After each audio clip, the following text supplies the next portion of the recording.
Prabowo tiba di Thailand disambut pejabat tinggi Thailand.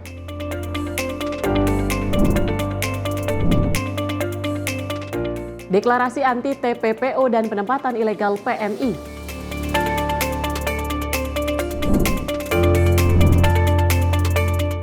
Truk sound horeg terguling saat terpawai.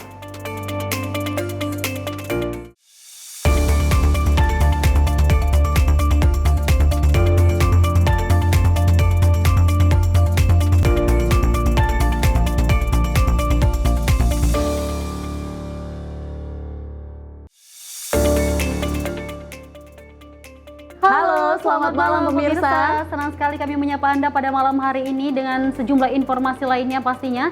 Dan pemirsa, selain 4 informasi tadi, kami akan menghadirkan sejumlah kegiatan dan juga kebijakan dari Menteri Kabinet Merah Putih dan Kepala Daerah. Menyapa Malam juga akan menghadirkan informasi seputar peristiwa dan berita olahraga bersama saya Tiara Dianti. Dan saya Dewi Manik. Simak informasi Menyapa Malam untuk Anda.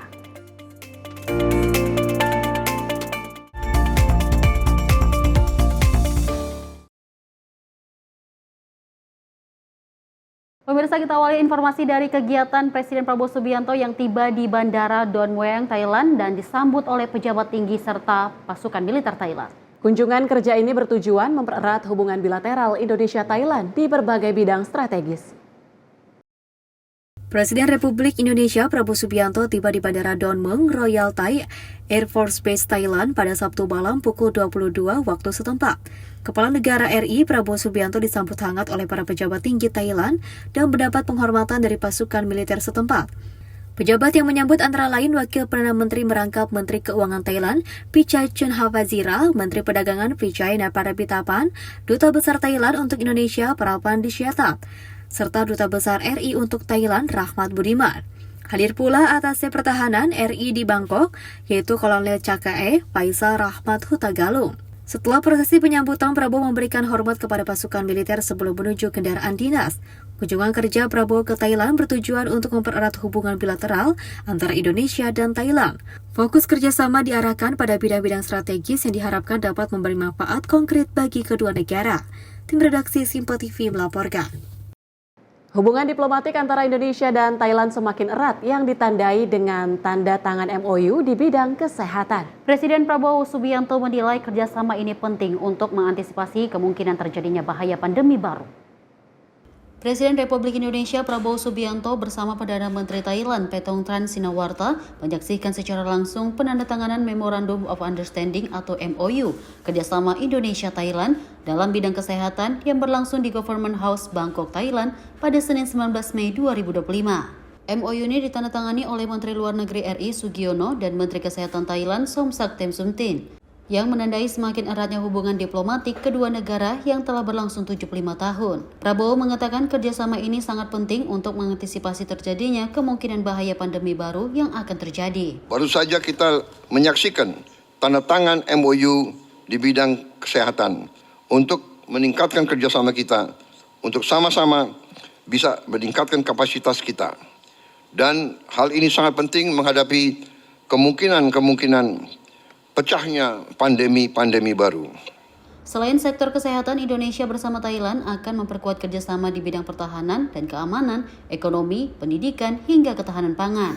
Tim redaksi Simpo TV melaporkan. Sementara itu pemirsa, 2 anak diaspora Indonesia di Thailand menyambut Presiden Prabowo dengan memberikan bunga dan harapan untuk kemajuan pendidikan di Indonesia.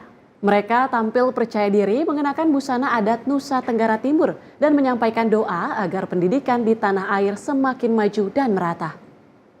Momen hangat terjadi saat 2 anak diaspora Indonesia di Thailand menyambut Presiden Prabowo Subianto dengan memberikan bunga dan harapan untuk kemajuan pendidikan di Indonesia. Prabowo tiba di hotel tempatnya bermalam di Bangkok pada Sabtu malam pukul 22:37 waktu setempat, disambut meriah oleh puluhan diaspora Indonesia, mahasiswa dan staf KBRI di Thailand. Di antara para penyambut, 2 bocah sekolah dasar, Fairuz dan Yusuf, tampil percaya diri meski sedikit gugup. Mereka mengenakan busana adat Nusa Tenggara Timur dan menyerahkan buket bunga yang berwarna biru muda dan putih yang telah mereka siapkan sehari sebelumnya. Di balik kegugupan, kedua anak ini menyampaikan harapan besar untuk pendidikan Indonesia. Mereka berdoa dan menginginkan agar pendidikan di tanah air semakin maju dan merata. Kalau aku sih senang terus agak deg-degan gitu.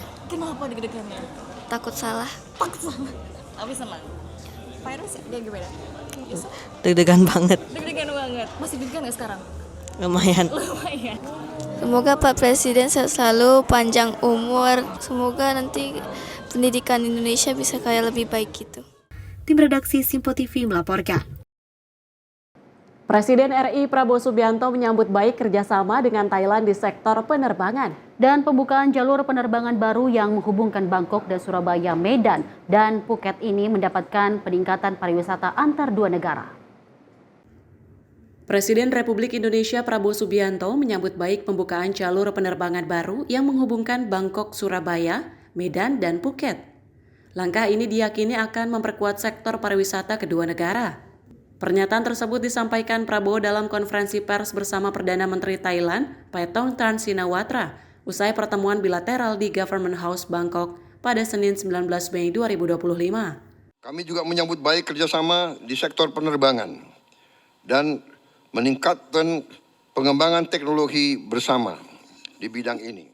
Sementara itu, Perdana Menteri Thailand Paetongtarn Shinawatra mengatakan bahwa rute baru tersebut akan meningkatkan pariwisata dua arah, sekaligus memperkuat konektivitas secara reguler dan regional.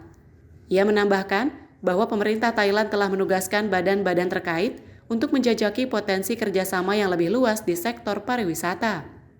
เส้นทางการบินเหล่านี้ค่ะจะส่งเสริมการท่องเที่ยวระหว่างกรุงเทพและภูเก็ตกับชาวตะวันออกและสุมาตราเหนืออีกทั้งยังช่วยส่งเสริมการเชื่อมโยงในภูมิภาคหน่วยงานด้านการท่องเที่ยวของทั้งสองประเทศจะหารือกันเพื่อเปิดตลาดการลงทุนระหว่างกันและมอบหมายให้หน่วยงานที่เกี่ยวข้องของทั้งสองประเทศทำงานร่วมกันอย่างใกล้ชิดเพื่อจะแสวงหาโอกาสใหม่ๆและเสริมสร้างให้ภาคเอกชนของเราศึกษาความได้เปรียบและศักยภาพการลงทุนของกันและกันค่ะ Tim redaksi Simpo TV melaporkan.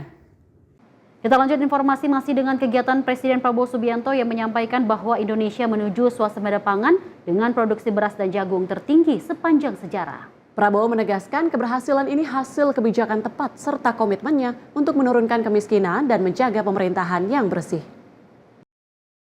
Presiden Prabowo Subianto dalam pidatonya di Kongres 4 Tunas Indonesia Raya menyampaikan capaian membanggakan di sektor pangan nasional. Ia menyebut Indonesia kini menuju swasembada dengan produksi beras dan jagung mencapai titik tertinggi dalam sejarah. Cadangan beras pemerintah juga berada pada level tertinggi sepanjang Republik Indonesia berdiri. Prabowo menekankan bahwa keberhasilan ini merupakan hasil kebijakan ketahanan pangan yang tepat.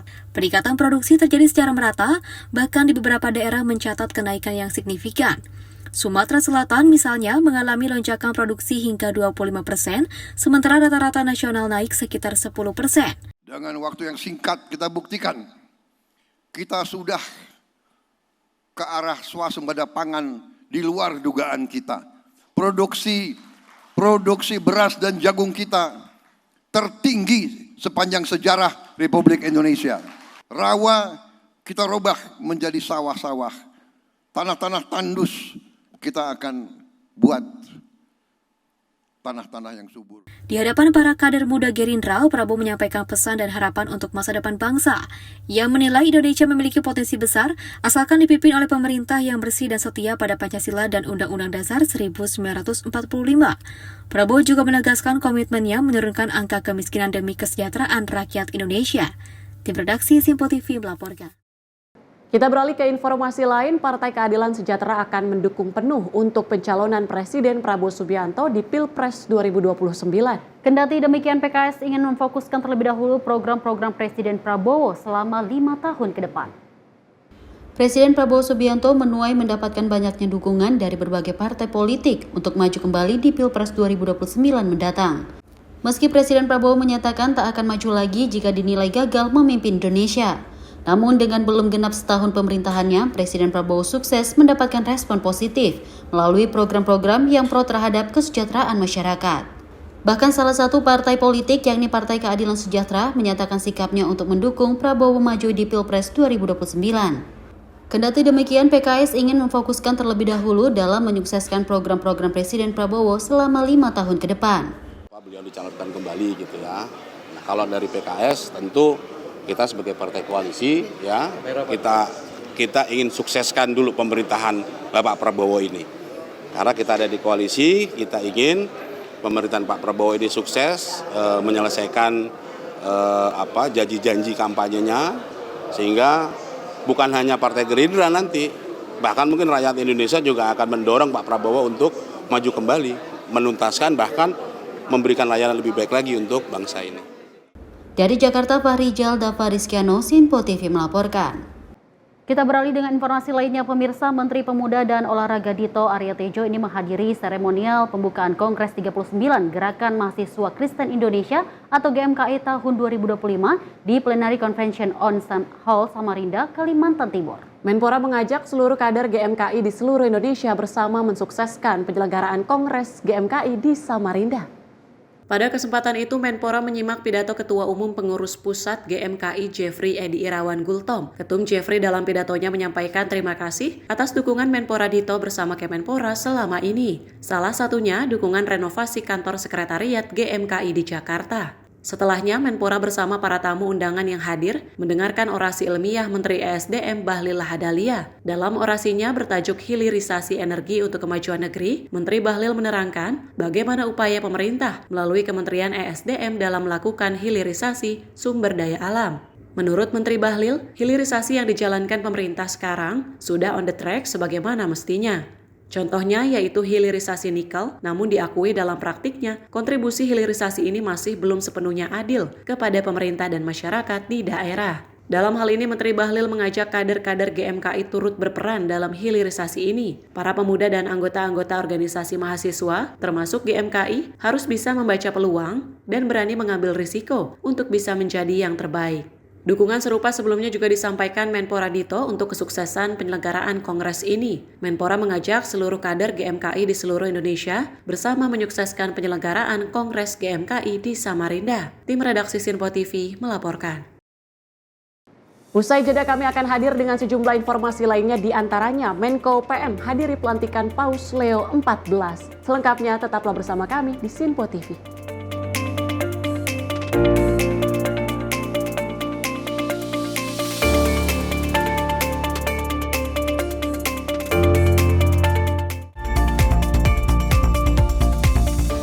Pemirsa, Sinpo TV kembali hadir menemani Anda dengan berbagai informasi yang telah kami rangkum dalam sepekan. Sajian lengkap informasi sepekan kami hadirkan untuk Anda.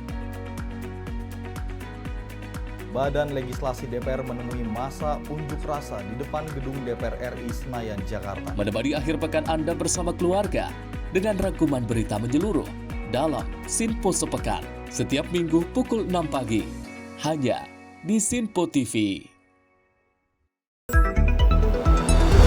Jadilah yang pertama mengetahui perkembangan terkini seputar informasi dari lembaga parlemen. Punya data nasional, tidak ada satupun backup berarti kan?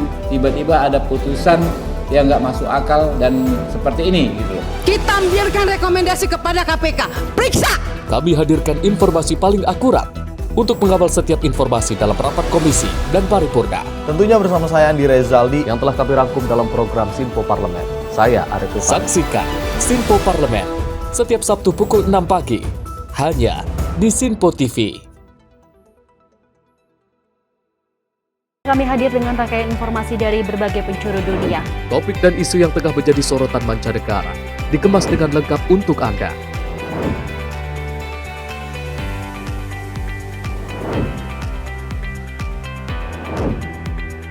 Peristiwa penting yang terjadi dari berbagai belahan dunia kini hadir dalam Sinpo Dunia setiap Senin hingga Jumat pukul 7:30 malam hanya di Sinpo TV.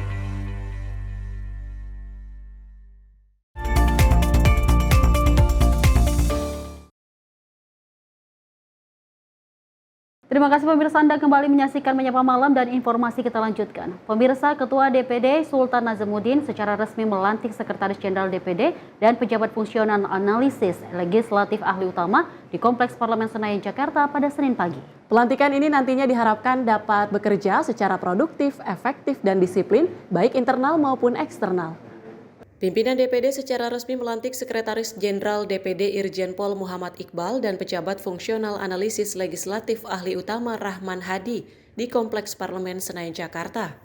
Ketua DPD Sultan Najamuddin mengatakan pelantikan tersebut merupakan implementasi dari keputusan Presiden Republik Indonesia Prabowo Subianto. Sultan menyebut pergantian pejabat ialah suatu hal yang lumrah dalam upaya penyegaran dan optimalisasi kinerja lembaga. Dirinya berharap kinerja lembaga nantinya dapat bekerja dengan baik, produktif, efektif, serta disiplin. Ya tentu pertama saya mau sampaikan bahwa ini proses biasa ya, proses yang terjadi dalam sebuah organisasi, lembaga, kementerian biasa, pergantian ya. Nah harapannya tentu dengan Sekjen yang baru, Pak Irjen Iqbal, kami dari pimpinan dan tentu atas nama lembaga harapannya kinerja lembaga ke depan baik di internal maupun eksternal semuanya jauh lebih baik, lebih produktif, lebih efektif, lebih disiplin. Pada ujungnya nanti outputnya kami harapkan semuanya lebih baik. Membangun atau mengelola organisasi sekelas parlemen ini kan tidak bisa juga parsial hanya saat ini. Ini kan keberlangsungan dari periode ke periode. Hanya saja memang kami berusaha untuk di periode kali ini ya, seperti yang tadi saya sampaikan, membangun parlemen atau DPD yang lebih inklusif, terbuka, lebih efektif, berkinerja terukur dan lebih kolaboratif. Nah itu yang menjadi program prioritas. Nah sehingga harapan kami ya dalam jangka pendek juga ya itu bisa cepat dijalankan dengan maksimal. Dari Jakarta, Fahrizalda Fariskiano, Sinpo TV melaporkan. Pemirsa, Presiden Prabowo Subianto secara resmi mengurus Menteri Koordinator Bidang Pemberdayaan Masyarakat Muhaimin Iskandar untuk menghadiri pelantikan pemimpin umat Katolik sedunia Paus Leo ke-14 di Vatikan. Menko menyampaikan misi tersebut merupakan bentuk nyata penghormatan Presiden Prabowo kepada Paus Leo ke-14 dan Vatikan sebagai sahabat Indonesia. Dalam momen bersejarah tersebut, Menko PM Muhaimin Iskandar terlihat berjabat tangan dan berinteraksi langsung dengan Paus Leo ke-14 usai dilantik sebagai pemimpin umat Katolik sedunia. Menko Muhaimin mengatakan kehangatannya berjumpa dengan Sri Paus bukan hanya bentuk penghormatan saja, melainkan juga penegasan komitmen bersama untuk membangun dunia dengan semangat dan cinta kasih sesama. Dalam pidato, Paus Leo ke-14 menekankan kasih adalah jalan sejati pelayanan. Paus Leo ke-14 menyerukan dunia yang lebih damai dan adil melalui relasi antar umat manusia yang dibangun atas dasar cinta, bukan kekuasaan. Caimin pun menyatakan pesan itu sejalan dengan misi yang dibawanya dari Presiden RI, yakni dukungan penuh terhadap Kepausan Leo XIV, serta harapan agar hubungan Indonesia-Vatikan terus menjadi bagian penting dari upaya global menjaga perdamaian, memperjuangkan hak asasi manusia, serta memperdayakan masyarakat miskin dan terpinggirkan. Jadi saya mendapatkan perintah dari Bapak Presiden untuk mewakili beliau dan mewakili kita semua untuk memberikan penghormatan, ucapan selamat, dan menyaksikan pelantikan Bapak Sri Paus Leo yang ke-14 dengan satu misi semangat membangun persaudaraan, kebersamaan antara dua negara, Indonesia dengan Vatikan. Di sisi yang lain, kita dipesankan untuk terus merajut kebersamaan dalam mewujudkan perdamaian dunia. Termasuk di dalamnya keinginan Indonesia yang sering disampaikan oleh Bapak Presiden untuk menjadi bagian dari pemimpin-pemimpin yang mewujudkan perdamaian dunia di seluruh dunia. Baik itu di kawasan Timur Tengah, Palestina, juga di kawasan konflik-konflik lainnya. Seperti yang menjadi misi Bapak Sri Paus yang sering disampaikan bahwa misi perdamaian kemanusiaan akan menjadi bagian utama dari pekerjaan besar negara Vatikan dan Indonesia. Karena itu tentu saya akan memberikan ucapan selamat sekaligus menyatukan langkah bersama Indonesia dan Vatikan dalam mewujudkan perdamaian dunia. Kehadiran Menko Pemberdayaan Masyarakat Muhaimin Iskandar dan Menteri Koperasi Budi Ari menjadi momen bersejarah dalam keberagaman pada pemerintahan Presiden Prabowo Subianto. Dari Jakarta, tim Sinpo TV melaporkan. Sementara itu pemirsa, politisi Golkar Putri Kamarudin menanggapi adanya isu jika Jokowi akan masuk bergabung ke Partai Solidaritas Indonesia, padahal beberapa waktu sebelumnya santer beredar kabar Jokowi akan merapat ke Golkar. Putri mengatakan pihaknya akan tetap menunggu keputusan dari Jokowi dan tetap menghormati ke partai manapun Jokowi akan bergabung. Saat ditanya apakah Golkar akan menunggu Wapres Gibran untuk bergabung di Golkar, Putri menjawab jika Golkar terbuka untuk siapapun.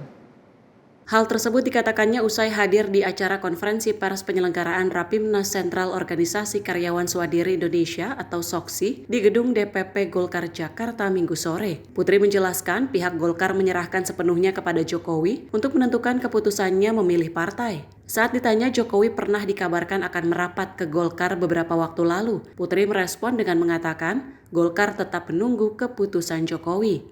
Sementara terkait Gibran yang juga beberapa kali dikabarkan akan merapat ke Golkar, dirinya mengaku hal tersebut sebaiknya dikonfirmasi langsung ke Gibran. Namun begitu dirinya menekankan Golkar bersifat go public yang terbuka untuk siapa saja, termasuk petinggi negara.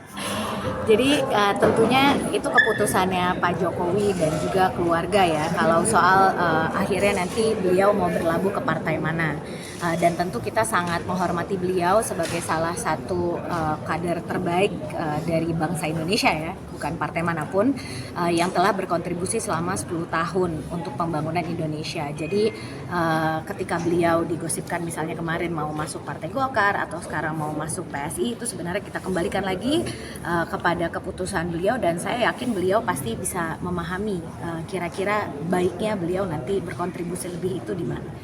Tentu kalau kita posisinya di Partai Golkar ya sebagai yang disebut-sebut kemarin sempat menjadi salah satu opsi untuk beliau berlabuh, ya kita tentu posisinya menunggu keputusan yang terbaik dari beliau, karena kita tahu pasti Pak Jokowi juga ingin terus melanjutkan pengabdiannya di negara ini, dan saya yakin dimanapun beliau nanti mengabdi akan tetap menjadi salah satu pejuang terbaik yang bisa membantu kita maju lebih. Kalau anaknya belum ada partai loh. Ada upaya. Boleh ditanya kepada beliau kalau yang itu ya. Dari Jakarta, Dio Malau, Sinpo TV melaporkan. Pemirsa, Gubernur Malut Sherly Joanda bersama Kepala Kantor Wilayah Kementerian Hukum mendukung karya dan kemajuan musisi lokal di panggung nasional. Salah satu langkah yang diambil yakni perlunya memberikan perlindungan kekayaan intelektual atas hak cipta bagi para musisi, pencipta, penyanyi instrumen lainnya melalui pencatatan karya pada Direktorat Jenderal Kekayaan Intelektual Kemenko. Gubernur Maluku Utara Sherly Joanda mengajak seluruh pemangku kepentingan untuk melindungi hak kekayaan intelektual musisi lokal. Hal ini disampaikan dalam pertemuan dengan Kepala Kantor Wilayah Kementerian Hukum dan HAM Malut, Budi Argap Situngkir, di Ternate pada Sabtu 17 Mei 2024. Biasanya setahu saya, sebaiknya ketika dia mengeluarkan lagu itu ke publik, dengan either dia post di TikTok atau dia taruh di Spotify, harusnya dia sudah mendaftarkan kekayaan intelektualnya dulu. Hanya memang kan ada ketidaktahuan. Karena jika dia tidak melakukan, siapapun yang mengambilnya di dunia maya itu dan mendaftarkannya hari itu akan menjadi miliknya. Sebenarnya ini sudah terjadi beberapa kali di pendahulunya. Ada Alan, ada Anggas, sebenarnya mereka sudah pernah terjadi dan sudah diselesaikan permasalahannya. Sekarang ada Secu dan mungkin akan ada yang lain-lain juga. Setelah kerjasama kita bikin beberapa kali pertemuan dengan komunitas khusus, kemudian Bapak bisa sosialisasi. Inisiatif ini muncul sebagai respon atas potensi permasalahan yang dapat dihadapi musisi lokal jika karya mereka tidak terlindungi secara hukum. Gubernur menekankan pentingnya pendaftaran HKI sebelum karya musik dirilis ke publik, terutama di platform digital seperti TikTok yang saat ini sangat populer. Dengan demikian, musisi dapat mencegah klaim kepemilikan karya yang tidak diinginkan dan memastikan hak cipta mereka terlindungi. Jadi yang paling banyak itu terkait dengan hak cipta, lagu, puisi, dan buku dan lain sebagainya. Ini penting digelorakan karena memang potensi di Maluku ini sangat luar biasa, khususnya lagu. Termasuk juga dengan kekayaan alam, mungkin indikasi geografis baik itu cengkeh, pala, dan jenis-jenis dapan tradisional maupun tarian. Ini sedang banyak daerah, ada beberapa daerah yang mengklaim misalnya pala atau cengkeh ini bisa kita masukkan sebenarnya indikasi geografi kolektif ya. Nah, jadi dilindungi secara komunal. Contoh kasus yang diangkat adalah kesuksesan lagu Statue yang dipopulerkan oleh Faris Adam, seorang musisi asal Ternate. Gubernur menyatakan komitmen pemerintah Provinsi Malut untuk mendukung musisi lokal seperti Faris Adam dan menekankan pentingnya langkah proaktif dalam melindungi karya mereka melalui pendaftaran HKI. Kerjasama antara pemerintah Provinsi Malut dan kantor wilayah Kementerian Hukum dan HAM Malut akan difokuskan pada sosialisasi peraturan terkait perlindungan hak cipta dan pendaftaran HKI kepada para musisi. Kerjasama dengan kantor wilayah Kementerian Hukum dan HAM Malut akan menjadi kunci keberhasilan program ini. Kantor wilayah akan memberikan dukungan teknis dan informasi yang dibutuhkan oleh para musisi dalam proses pendaftaran HKI. Selain itu, pemerintah juga akan memberikan dukungan finansial dan pelatihan bagi musisi yang membutuhkan bantuan dalam proses tersebut. Tim redaksi Sinpo TV melaporkan.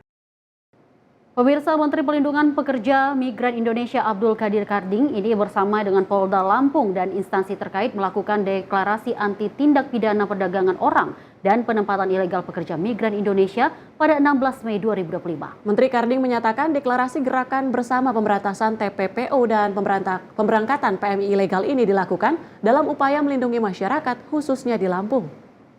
Bertempat di Mapolda Lampung pada Jumat 16 Mei 2025, Menteri Pelindungan Pekerja Migran Indonesia Abdul Qadir Karding bersama Polda Lampung dan juga instansi terkait melakukan deklarasi anti tindak pidana perdagangan orang atau TPPO dan juga penempatan ilegal pekerja migran Indonesia. Kemen P2MI menggandeng pemerintah Provinsi Lampung, Kapolda, Gubernur Forkopimda, dan para tokoh masyarakat bersama untuk bentuk barisan melawan praktik penempatan non-prosedural yang juga masih marak di berbagai daerah. Menteri Karding berharap deklarasi ini menjadi pemantik gerakan kolektif di tingkat akar rumput. Tugas negara salah satunya adalah mencegah pemberangkatan secara ilegal. Karena sumber masalah utama by data itu adalah pemberangkatan secara non-prosedural. Oleh karena itu kami bersama dengan Pak Kapolda, Pak Dandrem, Gubernur, Forkopimda intinya dan seluruh tokoh-tokoh masyarakat mendeklarasikan upaya-upaya bersama dalam bentuk gerakan anti TPPO dan pencegahan terhadap pemberangkatan secara ilegal. Melalui caption di sosial media Instagram @AbdulQadirKarding disampaikan bahwa melalui deklarasi tersebut disepakati bahwa mencegah keberangkatan yang beresiko dan mendorong jalur migrasi yang aman, prosedural, serta menjamin hak dan martabat pekerja migran Indonesia dimanapun berada. Tim redaksi Sinpo TV melaporkan. Pemirsa, Menteri Kehutanan Raja Juli Antoni bersama Gubernur NTB melepas peserta Rinjani 100 kategori. Total pelari 1074 dari 20 negara ikut berpartisipasi pada Minggu 18 Mei 2025. Menteri Kehutanan Raja Juli Antoni membeberkan pembatasan kuota wisatawan yang mendaki ke Gunung Rinjani, yakni untuk menjaga keseimbangan ekologi. Sebanyak 2.118 peserta dari 48 negara telah mendaftarkan diri untuk mengikuti ajang lari lintas alam Rinjani 100 tahun 2025. Kategori 36 km dimulai dari titik start hotel Nusantara Sembalun menuju puncak Rinjani 3.726 mdpl. Dan kembali lagi ke Hotel Nusantara Sembalun yang juga merupakan race sentral dan titik finish semua kategori Rinjani 100 tahun 2025. Alam melintasi Gunung Rinjani dan juga menjadi agenda tahunan di Provinsi NTB. Event Rinjani 100 ini merupakan event yang ke-11 sejak pertama kali diadakan tahun 2013. Ajang Rinjani 100 Marvelous Trail tahun ini mencatatkan rekor baru pada kategori 60.000. Pelari asal Rusia, Konstantin Virsov, memecahkan rekor dengan waktu tempuh 12 jam 22 menit di kategori putra. Sedangkan di kategori putri, Meng Yuntung mencatatkan rekor dengan waktu 16 jam 49 menit. Prestasi membanggakan juga diraih pelari asal Indonesia Nurdin Saputro yang meraih peringkat ketiga di kategori putra dan Sri Wahyuni berhasil meraih posisi 2 di kategori putri. Saya hanya ingin mengucapkan selamat berpartisipasi di Rinjani 100 ini. Berharap semua hati-hati di jalan, ingat moto acara ini, Zero Waste, Zero Accident. To all participants, special thanks to you. I got a data from my staff that 53% of all participants are from foreign countries, from 46 different countries. I wish you all the best. Stay safe and healthy. and enjoy the beauty of Rinjani. Ajang ini menarik perhatian pelari dari berbagai negara sehingga NTB menjadi salah satu daya tarik utama sport tourism dan menjadi kawasan ekonomi konservasi. Tim redaksi Simpo TV melaporkan. Pemirsa, Gubernur DKI Jakarta Pramono Anung secara resmi mengaktifkan operasional Taman Kota 24 jam di 5 taman di Jakarta. Pramono berharap dengan keberadaan Taman 24 jam ini bisa menjadi ruang bagi masyarakat untuk mengekspresikan diri. Pemprov DKI Jakarta resmi membuka 5 taman yang dapat diakses 24 jam. Hal ini sebagai wujud komitmen memperluas ruang terbuka hijau dan ruang interaksi sosial warga. Kelima taman tersebut terdiri dari Taman Menteng dan Taman Lapangan Benteng di Jakarta Pusat serta Taman Langsat dan Taman Ayodhya dan Taman Literasi Marta Tiahahu di Jakarta Selatan. Gubernur DKI Jakarta Pramono Anung pun mengaku terkejut atas antusiasme warga dan juga kualitas taman yang melebihi ekspektasinya. Malamnya hari ini ada 5 taman yang secara resmi kita akan buka 24 jam dan ini merupakan komitmen kami untuk membuka ruang terbuka hijau lebih banyak. Taman-taman ini diharapkan menjadi tempat masyarakat bertemu, berbagi, dan juga menumbuhkan rasa memiliki kota. Dengan dukungan CCTV dan juga sistem pengawasan, kenyamanan dan keamanan pengunjung tetap menjadi prioritas. Dari Jakarta, tim redaksi Simpo TV melaporkan. Pemirsa, tetaplah bersama kami karena informasi menarik lainnya akan kami sampaikan. Salah satunya terkait Kejati Papua tangkap mantan anggota KPU. Sesaat lagi tetaplah bersama kami di Simpo TV.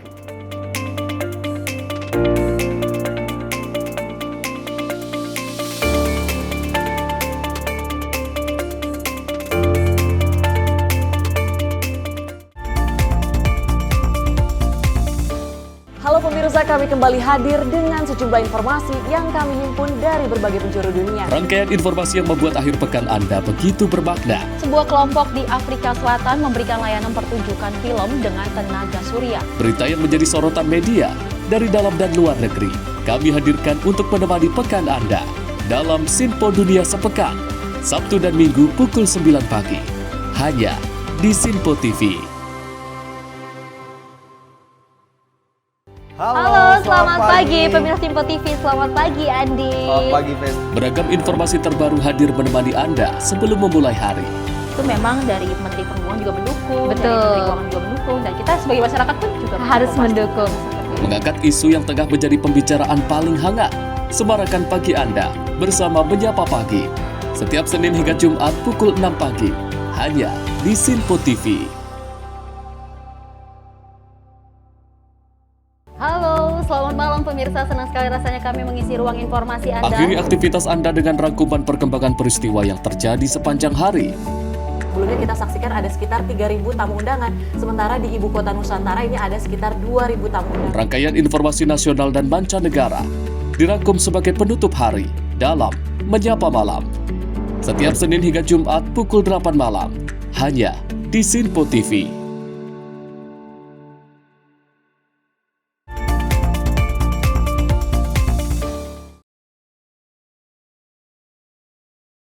Anda kembali menyaksikan Menyapa Malam. Pemirsa, tim tabur Kejaksaan Tinggi Papua bekerja sama dengan tim tabur Kejaksaan Negeri Jayawijaya berhasil menangkap buronan kasus korupsi mantan anggota KPU Lani Jaya. Tersangka sebelumnya masuk dalam daftar pencarian sejak tahun 2014 lalu. Akibat perbuatannya negara mengalami kerugian sebesar 7,1 miliar rupiah.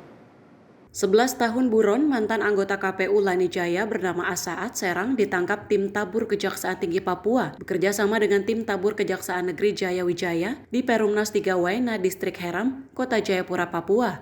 Kepala Seksi Penerangan Hukum Kejaksaan Tinggi Papua, Aguwani mengatakan, tersangka terbukti terlibat dalam penyalahgunaan dana hibah anggaran pendapatan dan belanja daerah atau APBD Kabupaten Lani Jaya untuk pengadaan logistik pemilu senilai 11 miliar rupiah. Akibat perbuatannya, negara mengalami kerugian sebesar 7,1 miliar. Lanjutnya, dalam kasus dugaan korupsi ini ada 6 tersangka. 5 tersangka sudah menjalani hukuman penjara, sedangkan Asaat Serang belum menjalani hukumannya. Sementara itu, Kepala Seksi Tindak Pidana Khusus Kejari Wamena, Sarah Emewa menyampaikan, tersangka terlibat kasus korupsi dana hibah kegiatan di KPU. Seharusnya dana hibah ini dicairkan sebanyak 2 kali, namun mereka cairkan sebanyak 5 kali dan mengakibatkan kerugian negara sebesar 7,1 miliar. Ini perkara tahun 2011. Yang lain sudah dilakukan penahanan dan sudah telah menjalani hukuman. Ada berapa orang itu? Totalnya itu 6 orang ya. 6 orang. Jadi sisa tinggal ya, ini yang beliau yang terakhir. Bang, ini penangkapannya kerja sama tim tabur dengan... Iya, jadi tim tabur Kejaksaan Tinggi Papua bersama dengan tim tabur Kejaksaan Negeri Jaya Wijaya.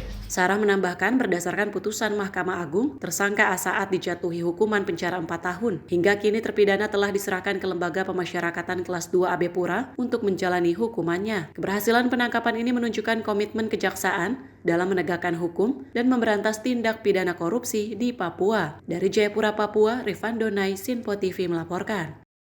Kita lanjut informasi, sebuah truk logistik mengalami kecelakaan tunggal di Desa Sukamulya, Kabupaten Banyuasin, Sumatera Selatan pada Minggu 18 Mei 2025. Insiden ini menarik perhatian publik setelah video aksi pencerahan oleh sejumlah warga viral di media sosial. Dalam video yang beredar di media sosial, tampak warga secara terbuka mengambil berbagai barang termasuk mie instan tanpa izin dan tanpa upaya menolong sopir truk yang menjadi korban kecelakaan. Aksi tersebut dilakukan secara terbuka di lokasi kejadian. Tampak perekam video diduga sopir truk hanya bisa menggerutu tanpa bisa berbuat banyak. Hingga saat ini belum ada informasi lebih lanjut mengenai kondisi pengemudi truk maupun tindakan yang diambil oleh pihak berwenang terkait insiden kecelakaan dan juga pencerahan ini. Dari Jakarta, Adelia Septarina, Simpo TV melaporkan. Pemirsa, sebuah insiden tragis terjadi saat pawai Son Horek di Desa Sumber Anyar, Bondowoso pada Minggu 18 Mei 2025. Akibatnya satu korban mengalami luka pada bagian kepala serta memar pada bagian dada bahu. Dalam video yang beredar terlihat tumpukan sound system sekitar 5 meter yang diangkut menggunakan truk tersangkut pada dahan pohon sehingga kehilangan keseimbangan dan jatuh ke arah kerumunan warga yang tengah menyaksikan parade di sepanjang rute pawai. Akibatnya seorang remaja perempuan bernama Nadia Friska Maulani yang juga berusia 17 tahun mengalami luka serius pada bagian kepala akibat tertimpa box sound system tersebut. Korban segera mendapatkan pertolongan dan dilarikan ke fasilitas kesehatan terdekat untuk mendapatkan perawatan intensif. Hingga berita ini diturunkan, kondisi korban masih dalam penanganan medis. Dari Jakarta, Adelia Septarida, Simpo TV melaporkan. Hujan deras mengguyur wilayah Nagrek, Kabupaten Bandung pada Minggu malam 18 Mei 2025 pukul 21.30 waktu Indonesia Barat. Peristiwa ini mengakibatkan 1 unit kantor desa dan 1 rumah warga rusak parah. Hujan deras mengguyur wilayah Nagrek yang mengakibatkan longsor di Kabupaten Bandung pada Minggu malam 18 Mei 2025 pukul 21.30 waktu Indonesia Barat. Material longsor berupa runtuhan bangunan dan tanah dari tebing menyebabkan kerusakan parah pada 1 unit kantor desa dan 1 rumah warga, sehingga terdapat 2 warga yang tertimbun. Kapolsek Nagrek Kompol Sumartono menyampaikan bahwa proses evakuasi terhadap 2 warga yang tertimbun longsor telah berhasil dilakukan. Sebagai langkah antisipasi terhadap potensi longsor susulan, warga yang tinggal di sekitar lokasi kejadian telah dipindahkan ke tempat yang lebih aman. Dari Jakarta, Adelia Septarina, Simpo TV melaporkan. Pemirsa, informasi tadi menutup perjumpaan kita dalam Menyapa Malam kali ini. Saya Deomani pamit, terima kasih atas kebersamaan Anda. Sampai jumpa.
Simpo TV, News, Sport, Entertainment.